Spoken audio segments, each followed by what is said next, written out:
UP के अलीगढ़ का भी जोशीमठ जैसा हाल।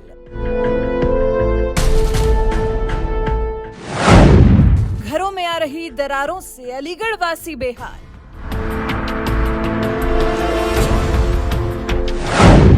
अलीगढ़ में घरों में दरारों का कारण क्या? जोशीमठ के हजारों परिवारों को जब अपना घर छोड़ना पड़ रहा है तो इस मंजर को देखकर हर भारतवासी परेशान है। सबके जहन में यही सवाल है कि कोई भी सरकारी सुविधा कैसे इन सब की आंखों में वही चमक लौटा पाएगी, कैसे इन जोशीमठ वासियों के चेहरे पर मुस्कान फिर से खिल पाएगी। ये सब जद्दोजहद चल ही रही थी। जोशीमठ के लोगों को सुरक्षित स्थान पर पहुंचाया ही जा रहा था कि अब तो यूपी के अलीगढ़ से भी जोशीमठ जैसी ही तस्वीरें सामने आ रही हैं। जी, जोशीमठ के लिए तो कहा जा रहा था कि वो ग्लेशियर के मलबे पर बसा था, उसकी नींव कमजोर थी, इसलिए वहां के घरों में दरारें पड़ गई हैं। लेकिन अलीगढ़ का तो ऐसा कोई इतिहास भी नहीं है, तो फिर अलीगढ़ के मकानों में दरार कैसे पड़ गई? अलीगढ़ के कनवरीगंज इलाके में आधा दर्जन से ज्यादा मकानों की दीवारों में दरारें आ गई हैं, छत भी फट गई है, जिसके चलते लोग डरे हुए हैं, घरों से बाहर हैं कि न जाने कब छत उनके ऊपर गिर पड़े।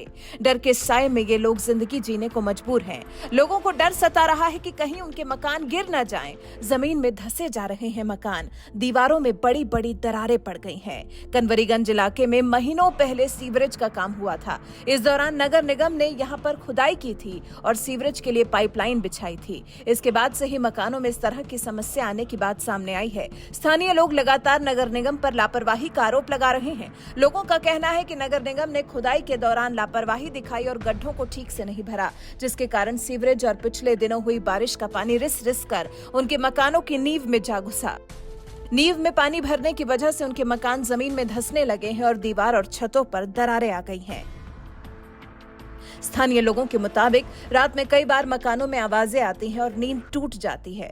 जब उठकर देखते हैं तो दीवारें खिसक रही होती हैं, जिसकी वजह से पूरा घर सहम जाता है और कई बार लोग रात में घर से बाहर निकल आते हैं। ये समस्या एक दो घरों की नहीं है, इलाके में आधा दर्जन मकानों का यही हाल है। मकान लगातार दरक रहे हैं और दीवारों और छतों में दरार आ रही है। 2 से 3 मंजिला मकान भी पूरी तरह से फट चुके हैं और लोग अपने वर्षों की पूंजी को यूं नष्ट होता अपनी आंखों से देखकर परेशान हो रहे हैं। वहीं शेखान मोहल्ले के मकानों का भी यही हाल है।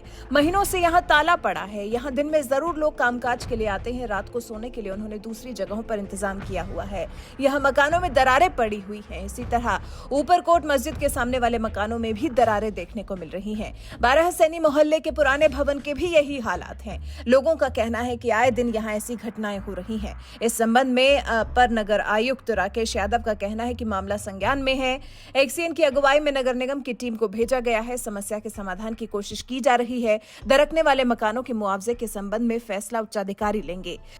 अभी सूचना प्राप्त हुई है कि वहां कुछ मकानों में दरार आई है, लेकिन पूरी तरीके से मामला संज्ञान नहीं आया है। अभी हम अपनी टीम को भेजेंगे और नगर निगम के स्तर पर जो अपेक्षित कार्रवाई होगी नियमानुसार वो उसमें कार्रवाई कराई जाएगी। सर, शिकायत किस तरीके की शिकायत है? शिकायत आई है कि मतलब पूरी तरीके से अभी तो जानकारी नहीं हो पाई। अभी टीम भेज के पूरी जानकारी कराई जाएगी कि क्या मामला है। कितने मकानों में दरार? अभी पूरी तरीके से मामला संज्ञान में अभी आया है। अभी टीम भेज के पूरी जानकारी कराई जाएगी क्या मामला है, क्यों दरार आई है। लेकिन तब तक लोग क्या करें? लोग लगातार यहाँ जोशीमठ जैसे हालात होने की बात कह रहे हैं, परेशान हो रहे हैं, नगर निगम को इस सब के लिए जिम्मेदार ठहरा रहे हैं। वहीं अब हालात लग रहा है जैसे हाथरस अड्डा से महेंद्र नगर के बीच भी कुछ ऐसे ही होने वाले हैं, क्योंकि नगर निगम की तरफ से पाइपलाइन खोदे जाने की वजह से यहाँ भी सीवर लाइन क्षतिग्रस्त हो गई है। पानी सड़कों पर बह रहा है। यहाँ भी कनवरीगंज जैसे हालात बनते जा रहे हैं। लेकिन फिलहाल नगर निगम की तरफ से इस मामले को गंभीरता से नहीं लिया जा रहा, जिस वजह से लोगों का गुस्सा फूट रहा है। वैसे आप अलीगढ़ में मकानों में आ रही इन दरारों पर क्या कुछ कहना चाहते हैं? क्या सिर्फ सीवर लाइन ही यहाँ के मकानों में पड़ रही दरारों की वजह हो सकती है या कुछ और भी है, जिसका तत्पर संज्ञान लेना प्रशासन के लिए जरूरी हो गया है? क्योंकि अभी समय रहते अगर हालात पर काबू नहीं पाया गया तो मामला बिगड़ सकता है। आप इस बारे में क्या कहना चाहते हैं? कमेंट कर हमें जरूर बताएं।